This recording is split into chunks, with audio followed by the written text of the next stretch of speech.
Madame, Monsieur, bonsoir, bienvenue dans ce journal. Voici les titres. 2 morts et 4 disparus dans le sud-est de la France. L'eau a submergé des communes entières.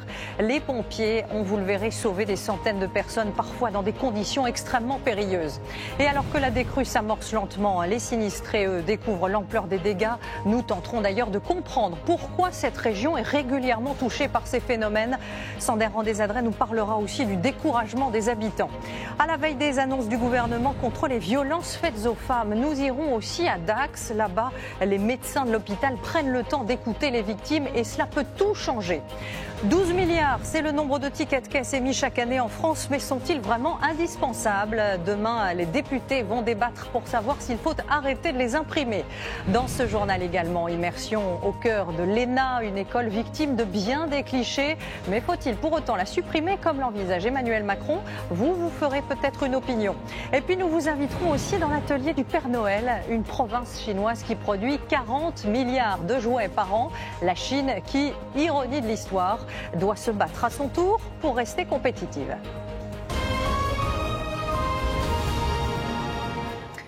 Deux morts et 4 disparus, c'est donc le terrible bilan des intempéries qui ont touché ce week-end le Var et les Alpes-Maritimes. Il est tombé en 48 heures l'équivalent de 3 mois de précipitations.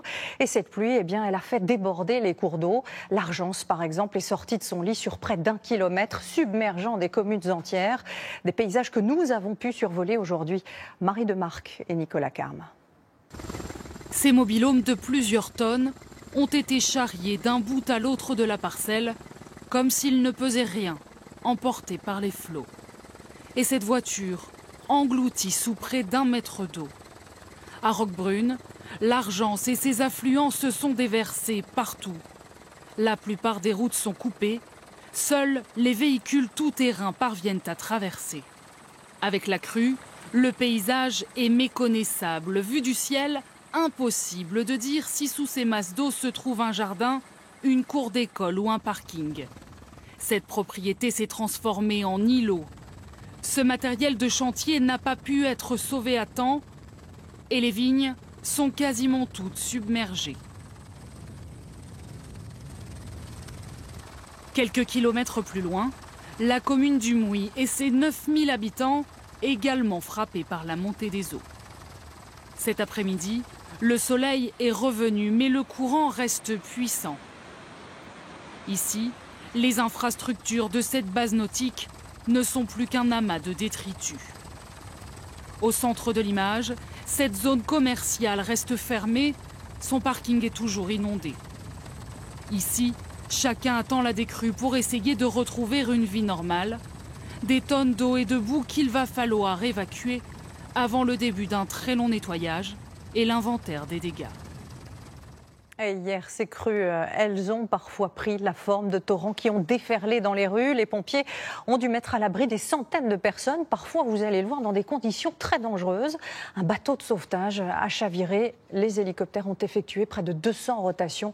Une nuit très éprouvante sur laquelle reviennent pour nous Axel Monnier et Cécile Marchand. Regarde, elle va rester bloquée, L'eau monte. Les passagers de cette voiture risquent d'être pris au piège. Il y a 2 mètres d'eau. Oh, regarde, elle se soulève la voiture. Malgré cette tentative imprudente, bravo. Ils s'en sortiront indemnes. Ce soir, les autorités répètent leurs appels à la prudence. Personne dedans, c'est bon? Les secours ont en effet multiplié les sorties à la rescousse d'automobilistes bloqués. À Cabas, un homme d'une 50aine d'années a été retrouvé mort dans son véhicule. Un couple n'a plus donné signe de vie depuis qu'il a fait demi-tour devant une route barrée. Il a fallu mettre à l'abri des milliers d'habitants, coincés chez eux par la montée des eaux. 2000 interventions de pompiers dans les 2 départements inondés. Parfois dans des conditions très difficiles, à cause du courant, de l'obscurité, des obstacles. 171 élitreuillages aussi. Intervention dans les airs, mais également au sol. Dans les Alpes-Maritimes, les pompiers utilisent ce bateau pour aller chercher les sinistrés. Non, après je vais y aller. Dans le Var, au Mui, c'est lors d'une opération similaire qu'une embarcation a chaviré, avec à son bord 3 pompiers et 3 civils. L'une des personnes secourues, un homme d'une 40aine d'années, est porté disparu. Un corps a été retrouvé ce matin dans le secteur, probablement le sien.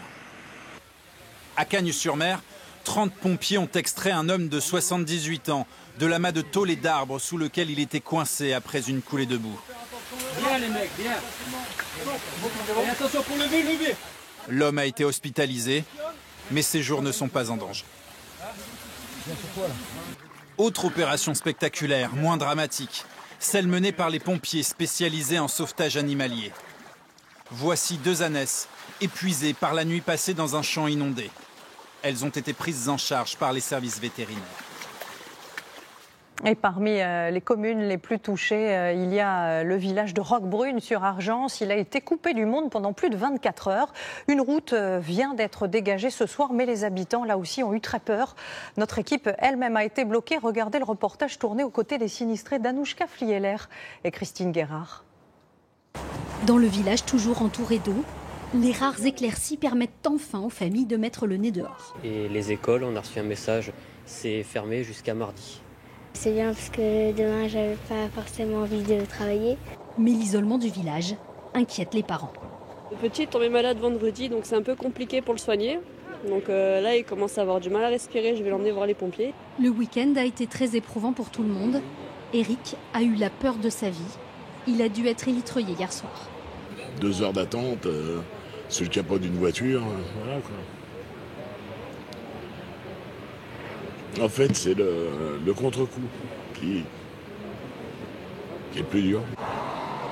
La décrue a fait baisser le niveau de l'eau dans les rues du village. Elle a rendu certaines rues accessibles. Elle permet maintenant aux sinistrés de rentrer chez eux et de constater les dégâts. Et ils sont importants chez ces bénévoles de la sécurité civile. Après 36 heures à aider les autres sinistrés, ils peuvent s'occuper de leur appartement. On a eu l'eau qui est montée subitement, donc du coup on a monté les meubles sur une mezzanine et puis on a pris nos animaux. Il y a maintenant un gros nettoyage à faire, mais ils n'auront pas beaucoup de temps à y consacrer. Donc je reprends le travail demain si c'est possible. On verra demain comment ça se passe, si je peux passer avec ma voiture ou pas. En milieu d'après-midi, tombe une très bonne nouvelle. On vient de réouvrir la route de Saint-Égulf, ça permet de désenclaver le village. Pour rejoindre cette route enfin ouverte, lui a pris tous les risques.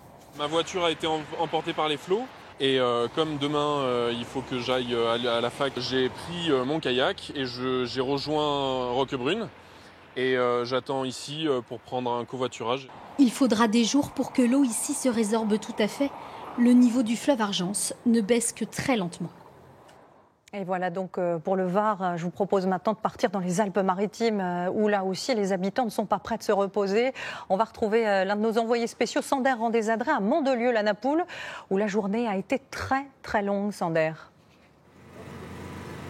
Dès les premières heures du jour, les pompiers d'une part et les services techniques d'autre part, main dans la main, n'ont cessé de pomper la quantité d'eau immense qui s'est infiltrée dans les sous-sols, dans les caves et puis dans les garages comme celui-ci. Il y avait 500 mètres cubes d'eau après une journée de travail. Il en reste encore la moitié. Alors dans ces ruelles encore boueuses, comme vous pouvez le voir, nous sommes à une centaine de mètres du Rio, cette rivière qui a débordé hier après-midi en quelques minutes, provoquant des dégâts dans une centaine de maisons. Les occupants avaient été évacués au préalable. La plupart ont pu retrouver leurs habitations et constater aujourd'hui l'ampleur des dégâts. Les plus courageux ont commencé les opérations de nettoyage. Vous pouvez les voir avec ces meubles abandonnés destinés à la poubelle. Mais beaucoup n'ont pas encore trouvé la force morale de se lancer dans cette nouvelle opération. Ils ont choisi de passer une nouvelle nuit dans les centres d'hébergement mis à leur disposition. Et vous l'avez vu derrière Sander Rendez-Adré, ce soir, la décrue a clairement commencé dans la région, mais les habitants n'en sont qu'au début du nettoyage avec, vous allez l'entendre, un immense découragement. Vous allez vite comprendre pourquoi. Beaucoup n'en sont pas à leur première inondation. Esther Lefebvre, Baptiste Guénet et Philippe Fontalba. Il est parti hier en catastrophe. Ça a commencé par monter par ici et ça a commencé à s'amplifier ici. 24 heures plus tard, cet habitant rentre enfin chez lui. Faire attention, on a essayé de faire le maximum. Hein. Et il ne se fait guère d'illusions sur l'état de sa maison. On est encore choqué de 2015. Alors vous comprenez bien que là maintenant, c'est n'importe quoi. Là on n'en peut plus, on est fatigué, on est usé. Quoi. Ça recommence. Ça recommence. Je ne comprends pas d'ailleurs comment c'est possible. Et sans surprise, malgré ses multiples précautions. Qu'on a tout recommencé et puis là il faut tout refaire encore une fois de plus. À Mandelieu-la-Napoule, Même lassitude à quelques rues de là. Cet octogénaire a passé la nuit à l'étage au-dessus avec son mari, sans réussir à fermer l'œil. On a vite remonté tout ce que vous voyez là, au maximum, mais on n'a pas encore assez vite fait. Mais parce que c'est rentré très vite, ce Rioux, il est infernal. Des cours d'eau décidément envahissants. Une fois de plus à Brignoles, cette maison se transforme en fourmilière. Quand Marie-Claude prend les photos pour les assurances, ses filles s'attellent au ménage. Chacun connaît son rôle. Il faut dire qu'ici, c'est une habitude. Ça marche pas bien ?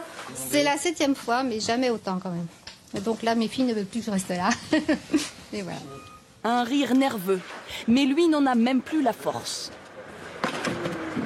Franchement, ça va être dur à s'en remettre. Mais tout le monde.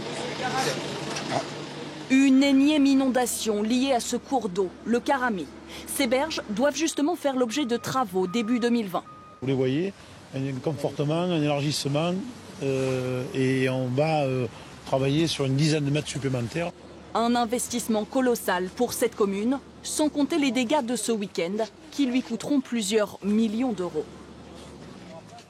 Et justement, face à l'ampleur des dégâts, sachez que le ministre de l'Intérieur s'est rendu sur place cet après-midi. Christophe Castaner est d'abord allé saluer les sauveteurs et les élus. Il a aussi ensuite rencontré plusieurs personnes sinistrées.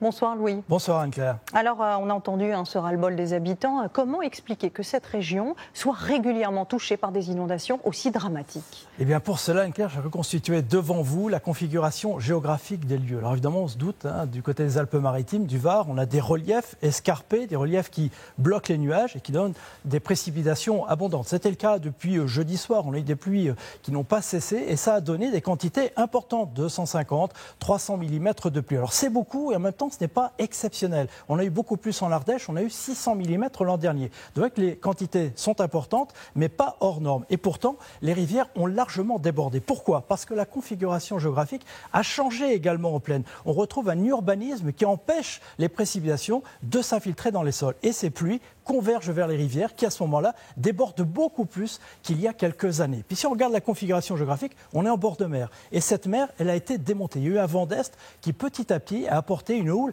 très importante. Et cette houle, progressivement, elle a non seulement progressé sur le littoral, mais elle a également freiné l'écoulement de ces rivières qui ont donc largement débordé. Et d'ailleurs, la décrue est très lente. Ce qui veut dire qu'aujourd'hui, à quantité égale de précipitations, les conséquences sont beaucoup plus dramatiques. Merci beaucoup Louis pour cette démonstration. Et puis ce phénomène dit méditerranéen, il a aussi touché nos voisins italiens. Une femme est portée disparue, des centaines d'habitants ont là aussi été évacués. Plusieurs régions sont concernées, mais la plus touchée se situe au sud de Turin, près de Savone. Un pont autoroutier, vous le voyez, s'est littéralement effondré suite à un glissement de terrain, sans faire de victimes. Heureusement, le viaduc a été carrément emporté par un torrent de boue. Toujours à l'étranger, cette image de Hong Kong à présent. Et ce dimanche, les pro-démocratie ne sont pas descendus dans la rue, mais ils se sont massivement rendus aux urnes. Les électeurs devaient désigner les conseillers de district, mais ce scrutin s'est transformé en référendum pour ou contre les représentants de Pékin. La participation a d'ailleurs atteint des niveaux records. Aux États-Unis, Donald Trump a depuis aujourd'hui un nouveau concurrent pour l'élection de 2020 et il pourrait être d'ailleurs un sérieux adversaire. L'ex-maire de New York, Michael Bloomberg, a officialisé sa candidature il y a tout juste quelques heures et il a clairement affiché ses ambitions. Il veut battre l'actuel président des États-Unis. Bonsoir Amandine. Alors on est encore très loin du scrutin, mais Michael Bloomberg est un profil très intéressant. Et un profil très très riche aussi, 17 fois plus que Donald Trump. Fortune personnelle, ça compte ici 45 milliards d'euros et il va dépenser, dit-il, tout ce qu'il faut pour faire tomber Donald Trump. Avec un exemple, dès ce week-end, ce clip que vous voyez, 30 millions d'euros déjà investis dans des publicités, c'est un record. politiquement, Michael Bloomberg se présente comme l'exact contraire de Donald Trump. Il a de l'expérience, ancien maire de New York, réélu 2 fois avec des résultats sur la sécurité. Il se pose en défenseur de l'environnement qui a beaucoup lutté aussi contre la propagation des armes à feu. Mais il se lance très tard dans cette course et il est âgé, 77 ans, avec beaucoup de petites phrases polémiques d'ailleurs derrière lui. Alors Donald Trump est-il inquiet ou pas? A lancé il y a quelques jours, petit Michael va échouer avant même l'annonce de sa candidature. Merci beaucoup Amandine, un feuilleton à suivre. Revenons en France avec cet incendie à Ivry-sur-Seine aujourd'hui, incendie particulièrement meurtrier avec 2 morts et un blessé grave. Le feu a en fait pris au rez-de-chaussée d'un immeuble, un appartement squatté dont les fenêtres étaient murées, ce qui a considérablement ralenti l'intervention des secours. Plusieurs enfants ont aussi été légèrement blessés. C'est demain que le gouvernement doit annoncer son plan pour lutter contre les violences faites aux femmes. On en connaît déjà les larges lignes, à savoir la formation des policiers, le retrait de l'autorité parentale pour le mari violent, la confiscation d'éventuelles armes retrouvées au domicile et puis autre disposition, l'assouplissement du secret médical. Car aujourd'hui, les médecins ne peuvent pas saisir la justice si la victime n'est pas d'accord. À l'hôpital de Dax, ils ont tout de même mis en place une écoute spécifique et cela, vous allez le voir, change parfois tout. Reportage Annie Bazar et Bichente Akala. Docteur Lez a mis en place il y a 4 ans un accueil dédié aux victimes de violences conjugales, au sein même des urgences de Dax. Depuis, il en reçoit plus de 300 par an, soit presque une femme par jour. On prend le temps qu'il faut, d'accord? Cette patiente déclare subir les coups de son mari. Là aujourd'hui, il m'a collé contre la porte en m'étranglant avec son front, et quand il était complètement collé contre moi, il m'a mis un coup de tête plus sec. Sur le front? Sur le nez? Sur le nez. Vous avez eu peur, quoi? Oui. Après l'écoute, c'est l'examen médical. Là, sur la lèvre, vous avez quelque chose, hein? Il permet d'établir un certificat de coups et blessures qui servira de preuve si la patiente porte plainte. Mais cette décision, souvent difficile à prendre, nécessite un accompagnement. Vous allez porter plainte ou pas? Non. La question, c'est est-ce que vous êtes en danger? Ce que je vois, c'est que vous prenez des coups, quoi. Nous, on a une équipe aussi, H24. Vous n'hésitez pas à revenir un jour ou l'autre si vous en avez besoin. Le secret médical interdit aux médecins de signaler aux autorités les faits, sans l'accord de la patiente. Merci. De rien, madame. Bon courage, vous pensez à ce que je vous ai dit? Oui. Ok. Il n'y a pas une situation qui est pareille. C'est pour ça que c'est important d'être un peu briefé, sensibilisé là-dessus. Il faut avoir des automatismes, en fait. Des réflexes, résumés sur une fiche que chaque médecin du service garde sur lui.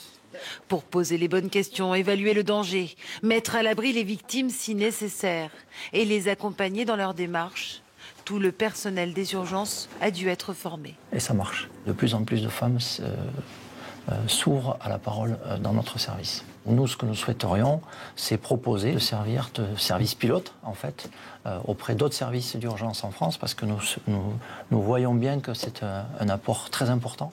Mais dans ce service d'urgence qui travaille à flux tendu, pérenniser cette structure nécessite aujourd'hui plus de moyens humains et matériels, comme la création d'une salle d'attente réservée à ces victimes, à l'abri des regards et au calme. Et ce soir sur LCI Canal 26, Julia Matt reviendra longuement avec ses invités sur ce plan gouvernemental qui doit être annoncé demain. C'est un engagement pris par Emmanuel Macron à l'issue du grand débat, mettre fin au grand corps et supprimer l'ENA, l'École nationale d'administration, souvent considérée comme une fabrique à élite. Elle cristallise ces dernières années les critiques contre ces politiques qui seraient déconnectées de la vraie vie. Alors nous avons voulu vérifier. L'ENA nous a ouvert les portes en toute transparence.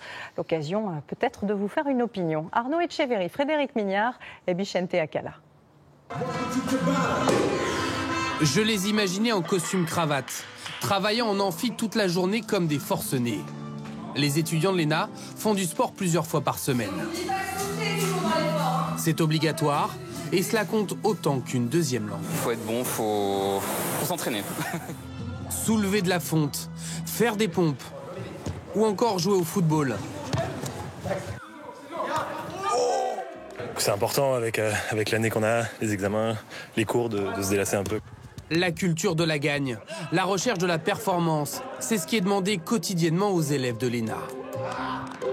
Créée au lendemain de la Deuxième Guerre mondiale, l'École nationale d'administration forme les futurs hauts fonctionnaires de notre pays. On y apprend le droit administratif, le management, pour devenir préfet, diplomate, juge. Si demain, en tant que chef de bureau, vous avez un problème... Tous ces élèves intégreront les grands corps administratifs, rejoindront les ministères ou iront exercer leur talent dans le secteur privé. Depuis 25 ans, pour casser son image d'école parisienne, l'ENA s'est installée à Strasbourg, dans cette ancienne prison du XVIIIe siècle. Sur le mur du hall d'entrée, ceux qui ont fait son histoire et des visages bien connus. On a par exemple la promotion Sangor, qui a parmi ses élèves un certain Emmanuel Macron, la promotion Marc Bloch, qui a parmi ses élèves un certain Édouard Philippe, la promotion Voltaire, celle de François Hollande, la promotion Vauban, on voit ici Jacques Chirac. L'ENA, ce n'est pas qu'Emmanuel Macron et Édouard Philippe. L'ENA, c'est depuis sa création 6700 élèves, dont 200 sont les plus connus parce qu'ils ont fait de la politique. Il y en a 6500 que personne ne connaît. Alors d'où viennent ces jeunes? On parle souvent de reproduction sociale, d'une école réservée aux élites. C'est un peu plus compliqué. À l'ENA, la scolarité est gratuite et il y a 3 manières d'y entrer. Maxime a passé le concours externe après 5 ans à Sciences Po Paris. Aucun de mes camarades qui est ici n'est rentré par effraction l'ENA. Chacun l'a mérité, chacun a travaillé. Livia, elle, a passé le concours interne, ouvert aux fonctionnaires. Auparavant, elle travaillait au ministère des Finances. Je viens d'une famille plutôt de la classe moyenne, début de classe moyenne. Il n'y a aucun haut fonctionnaire dans ma famille, encore moins aucun énarque, ça c'est évident. Et en fait, des gens comme moi, il y en a plein à l'ENA. Et puis, il y a ceux qui viennent du privé et qui ont déjà une expérience professionnelle, comme Simon, 31 ans, qui a passé un 3e concours. Il représente 10% de la promotion. J'ai quitté l'école à 16 ans, sans le bac. J'ai fait des petits boulots, de la menuiserie, du jardinage. J'étais un manuel, mais un manuel et un intellectuel à la fois. Rien n'est exclusif et il suffit pour passer l'ENA, comme le disaient mes camarades, et c'est la méritocratie, il suffit de travailler. Le parcours de Simon reste exceptionnel. À l'ENA, il y a très peu de fils d'ouvriers ou d'agriculteurs. Selon eux, la sélection se fait bien avant le concours. L'école républicaine, c'est un espèce d'entonnoir qui ne cesse de se prolonger. Et l'ENA, c'est tout au bout de cet entonnoir-là. Deuxième reproche, l'école forme des technocrates qui seront à terme déconnectés de la réalité. Direction la préfecture de Colmar pour y rencontrer Benjamin, 26 ans. Il a rejoint le cabinet du préfet pour un stage de 6 mois obligatoire. Au programme de la matinée, la préparation d'une visite ministérielle. Et ensuite, l'idée, c'est d'avoir une déambulation avec les habitants du quartier, de pouvoir échanger avec eux. Ils nous ont indiqué l'heure du avec un départ, normalement, pour la gare de Mulhouse, vers 17h20. On apprend plein de choses. Moi, quand je suis arrivé dans le département, je connaissais très mal l'Alsace, d'abord. Je connaissais mal aussi les questions de sécurité. Son quotidien, c'est aussi d'aller sur le terrain. Bonjour. Bonjour, merci de nous accueillir. Cet après-midi, rencontre avec une association qui fait de l'insertion. On va affiner et compresser ce bois. Vous êtes dans la vie réelle? Ah bah, regardez autour de nous. Je vois pas comment je pourrais faire mon métier ou effectuer les missions au quotidien si j'avais pas une compréhension concrète et réelle des problématiques sur lesquelles je travaille de manière parfois théorique. Des élèves attachés à leur formation. Une école reconnue dans le monde entier, mais qui pourrait bientôt disparaître. Le directeur de l'école refuse de l'envisager. Quand je regarde les Français, ils ne sont pas mécontents de leur sous-préfet, ils ne sont pas mécontents de leur juge administratif, ils ne sont pas mécontents de leurs diplomates. C'est toutes ces personnes que nous avons formées, qu'on transformera à l'ENA. Mais on ne supprimera pas une école de formation des fonctionnaires en France. Comment on ferait ? À défaut d'une transformation, l'école a commencé lentement à se réformer. Il y a 10 ans, elle a créé en son sein une classe préparatoire appelée Égalité des chances, qui permet à des étudiants issus de milieux populaires de préparer le concours. Ce matin-là, c'est la rentrée des classes à Paris. Donc ne dites pas, c'est pas fait pour moi. C'est pas possible. C'est fait aussi pour vous. Un discours volontairement optimiste, mais qui a du mal à porter ses fruits en termes de résultats. En 10 ans, seulement 8 élèves ont décroché le prestigieux concours. Ce chiffre à présent, 12 milliards, c'est le nombre de tickets de caisse imprimés chaque année rien qu'en France, un gaspillage sur lequel les députés de la majorité vont débattre à partir de demain et d'ailleurs avec les autres. L'objectif est de supprimer son impression pour les achats de moins de 10 €. Alors vont-ils nous manquer ces tickets de caisse? Réponse Victoria David, Frédéric Delpech et Iker Zabala. 3 articles achetés et un ticket à rallonge. Les hypermarchés impriment environ 800 km de tickets de caisse par an. Un papier encombrant qui finit bien souvent à la poubelle. C'est la cata quoi, il y a plus de tickets de caisse que de billets et donc on ne sait pas quoi en faire. Vous voyez, je sors de chez le boucher, j'en ai, ils vont partir à la poubelle. Ça me sert à faire les comptes. Il y a 80% des gens ne le prennent pas, je pense, à peu près. Donc on les jette, voilà. Alors, faut-il dire adieu aux tickets de caisse? Les députés de la majorité veulent en tout cas mettre fin à son impression systématique, dans un premier temps pour les achats inférieurs à 10 €. On peut s'interroger chacun dans notre quotidien sur la pertinence de les imprimer systématiquement lors de chaque achat. Je crois qu'il faut expérimenter cette mesure. Est-ce qu'il faut la rendre obligatoire tout de suite? Nous le verrons. Mais certaines enseignes n'ont pas attendu que la loi change. Est-ce que je peux vous envoyer votre ticket de caisse par mail ou vous le préférez en papier, madame? Depuis 2015, cette marque permet à ses clients de recevoir leur ticket par mail. Plus de la moitié acceptent. C'est pratique, c'est simple. Là, au moins, je sais que je l'ai dans ma boîte mail et comme ça, je peux le retrouver facilement. Pratique également pour les marques qui étoffent ainsi leurs fichiers clients. L'avantage pour nous, c'est de pouvoir garder l'adresse mail de la cliente et de pouvoir effectivement la capter ponctuellement sur des promotions ou des événements magasins. Problème, tous les commerçants ne sont pas prêts à passer au digital, car l'impression du ticket est encore automatique sur de nombreuses caisses. 60% des commerçants ne sont pas équipés de solutions qui vont permettre la non-impression systématique des tickets. Et eux vont devoir faire un investissement significatif pour s'équiper en système qui le permettront. Un investissement d'au moins 1 000 € par caisse. Et ce n'est qu'un début. Les achats de moins de 30 € et les tickets de carte bancaire devraient également être concernés d'ici 2022. Venons-en maintenant à la semaine du handicap au travail qui vient de s'achever. Et si ce type d'embauche était parfois un défi, il y a aujourd'hui, vous allez le voir, de moins en moins de freins. Les nouvelles technologies sont capables de petits miracles, comme nous le montrent Yannick Hézard et Thomas Jarion. Bonjour Manuel. Comme plus de 200 000 personnes en France, Manuel est non-voyant. Pourtant, il se sert beaucoup de son téléphone portable grâce à son audition. Je fais glisser mon doigt pour avoir les options que je veux choisir. Prendre une photo, reconnaissance faciale. C'est devenu un outil incontournable. Depuis quelques mois, cette grande entreprise d'informatique lui fait tester en avant-première une application qui permettra de lire des textes. Démonstration. Je vais prendre un document que je vais présenter en fait à la caméra de mon téléphone. Ne bougez plus. Traitement en cours. L'accessibilité cesse l'affaire de tous. Une aide que Manuel utilise déjà au quotidien. Ça m'est arrivé il n'y a pas longtemps qu'il y ait une lettre par exemple qui soit dans ma boîte aux lettres et qui n'était pas pour moi. Et du coup j'ai pu aller donner la lettre à ma voisine, du coup c'était pour elle. Donc ouais, c'est quand même sympa. Sortir de l'isolement grâce à la technologie, c'est aussi ce qu'a pu faire Pone. Il y a 15 ans, il était l'un des producteurs de rap les plus doués de sa génération. Mais depuis 2015, une maladie neurodégénérative incurable le paralyse et le rend muet. Récemment, il s'est équipé de cet ordinateur relié à des caméras qui captent les mouvements de ses yeux. Il peut ainsi sélectionner des touches à l'écran en les fixant du regard. Avec cette interface, il continue de composer de la musique et il écrit même des phrases que la machine lit ensuite pour lui. Qu'est-ce que cette technologie a changé pour vous dans votre vie quotidienne? Tout, sans ça je serais coupé du monde. Une vie existe malgré la maladie. Cette technologie est un premier pas. Un outil qui lui est devenu essentiel pour conserver le lien avec ses proches. On a exactement la même conversation sur la vie de tous les jours, l'éducation des enfants, enfin la maison, tout ça, même les disputes, hein, voilà, c'est pareil. Quand la technologie fait des miracles, elle peut aussi faire entendre ceux qui n'entendent plus. Cet ingénieur russe est sourd depuis son enfance et s'exprime avec difficulté. Mais après des années de recherche, il a lui-même mis au point une application qui écrit ce que lui dit son interlocuteur et qui décrypte aussi sa propre diction imparfaite. Ça va pouvoir aider des millions de personnes. qui ont des problèmes de prononciation,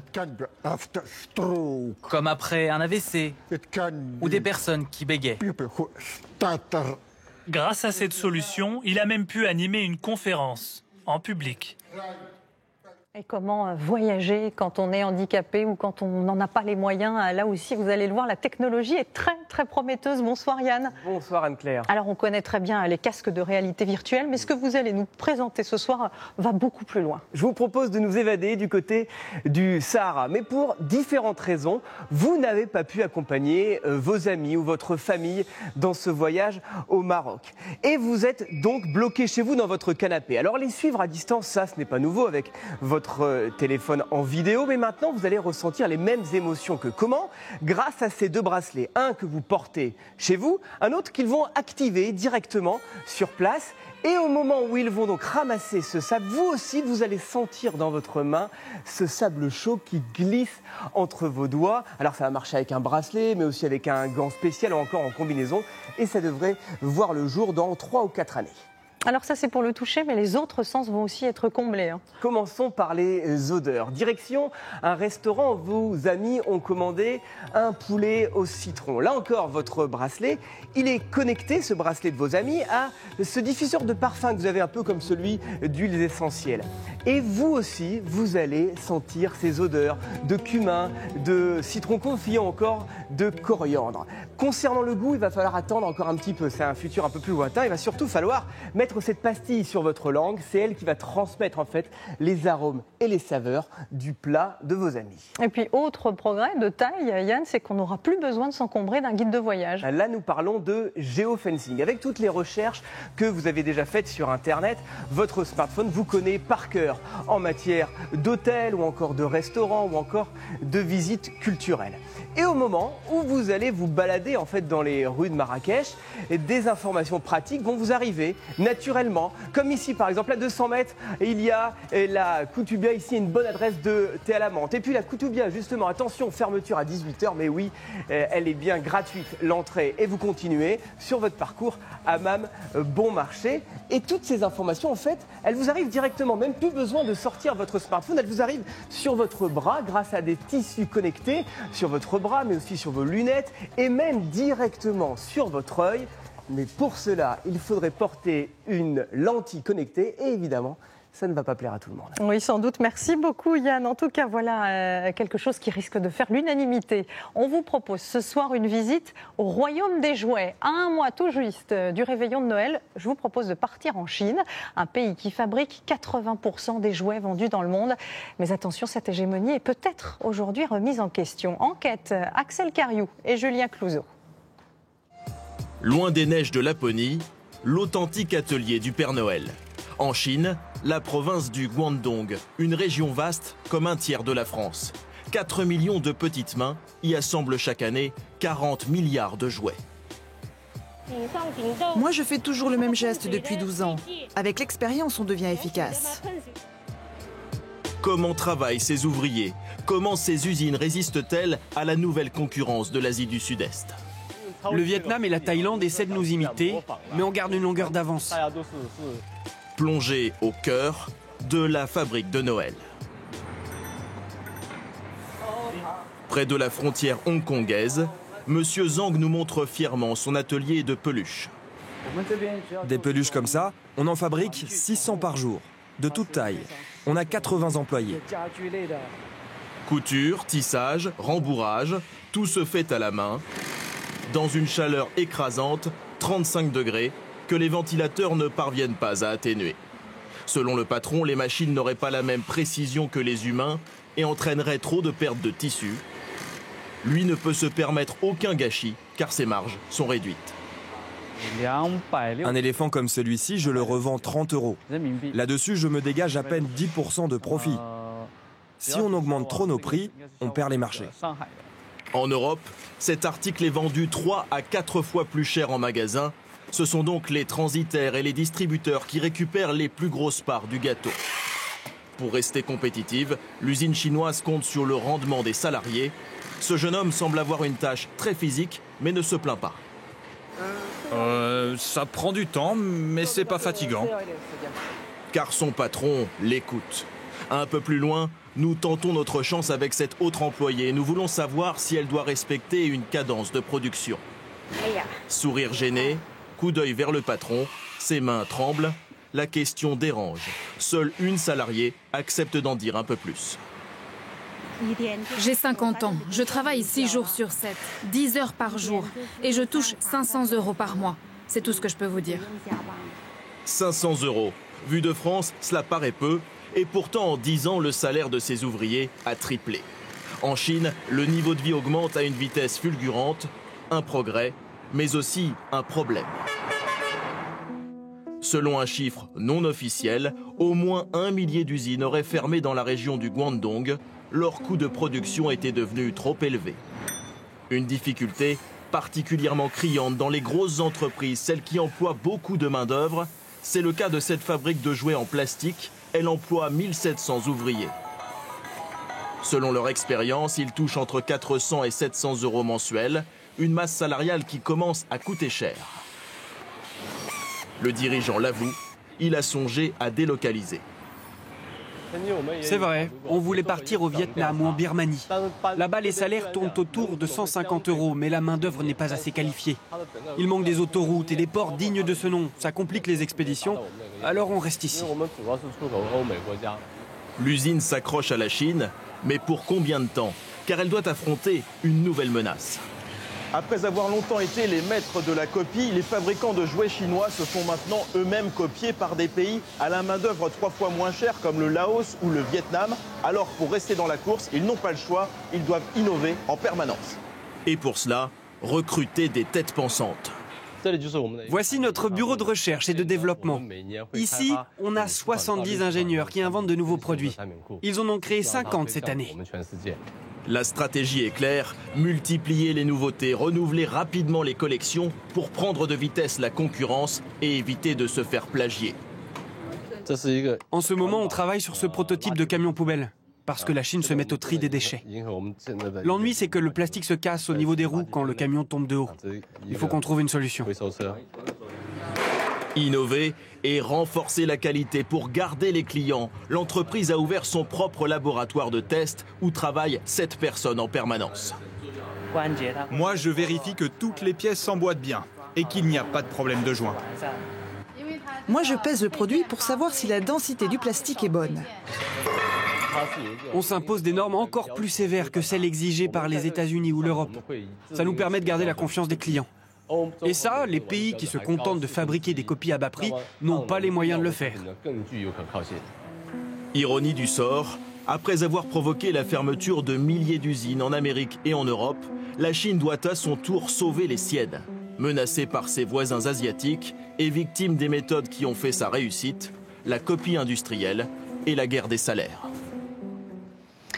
Voilà maintenant, à n'en pas douter, l'un des événements culturels de cette fin d'année. Le chanteur Renaud s'apprête à sortir son nouvel album dans quelques jours. Il s'appelle « Les mômes et les enfants d'abord », un thème qui lui tient à cœur, sans doute parce que ce phénix avait une nouvelle fois envie de partager ses fragilités avec le public. Il en parle pour la première fois, écoutez-le avec Corinne Magne et Philippe Véran. J'aime aussi bien les chevals, les chouettes et les hiboux. Il l'avait dit, dès que le vent soufflera, je repartira. Et il est reparti, sur le chemin de l'écriture pour ce 17e opus, poussé par un Mistral gagnant. Pour les beaux phénix. Un matin, je me suis levé à 5 heures et j'ai commencé à écrire des chansons axées sur l'enfance, avec plein de gros mots dedans, pour les enfants. C'est ce qu'ils m'écrivent tous les jours. Pour nous, on aime bien tes chansons, là, plein de gros mots dedans. Là, plein de gros mots dedans. Si l'on tuyau en cuir, l'eau en rond, putain de con. Sur son radeau, l'enfance, des fautes de syntaxe, des gros mots et des phrases polissonnes. C'est sur Renaud Lespiègle est de retour à 67 ans. J'aime pas l'alcool, ça rend zinzin. J'aime pas l'école, ça rend malin. Qu'importe la fatigue et les excès du passé, avec le dessinateur Zepp, père de Titeuf, ils ouvrent le chapitre illustré d'une enfance perdue. Il a fait un monde enfantin, coquin et merveilleux, quoi. On sent qu'il est encore en contact avec cette enfance, mais avec beaucoup de tendresse. Donc il est aussi dans la transgression, il y a aussi des gros mots, et moi j'adore ça. Les copains, ont de drôles de noms. Et les mots du Loubar Gavroche sont ciselés, son personnage a du nez, du pif, du tarin pour sentir le vent du succès. Premier de la classe, on l'appelle pas. Il a un nez spécial, Renaud, à dessiner. Vraiment un truc qui permet qu'on l'identifie tout de suite. Dans ton nom, il y a 2 ailes. Et tu me demandes pourquoi. Sa fragilité, sa paternité, Renaud l'écrit aussi avec pudeur. C'est la suite de Morgane de toi, en quelque sorte. Elle l'a pas encore écouté. Je crois qu'elle a été émue. Qui s'accroche au nuage, comme tu t'accroches à moi. Et j'ai essayé de la chanter du mieux que je pouvais, même si c'est caverneux et rocailleux. Un petit peu. C'est mon style. Et oui, depuis 40 ans, Renaud a trouvé sa voix. Chanter vrai, en concert ou sur sa mob. Les chouettes et les hiboux. Et voilà, c'est la fin de ce journal. Merci de votre fidélité. Ce soir sur TF1, votre film La Momie avec Tom Cruise. Tout de suite, je vous laisse avec Rendez-vous Sport. Très belle semaine à vous et à vendredi.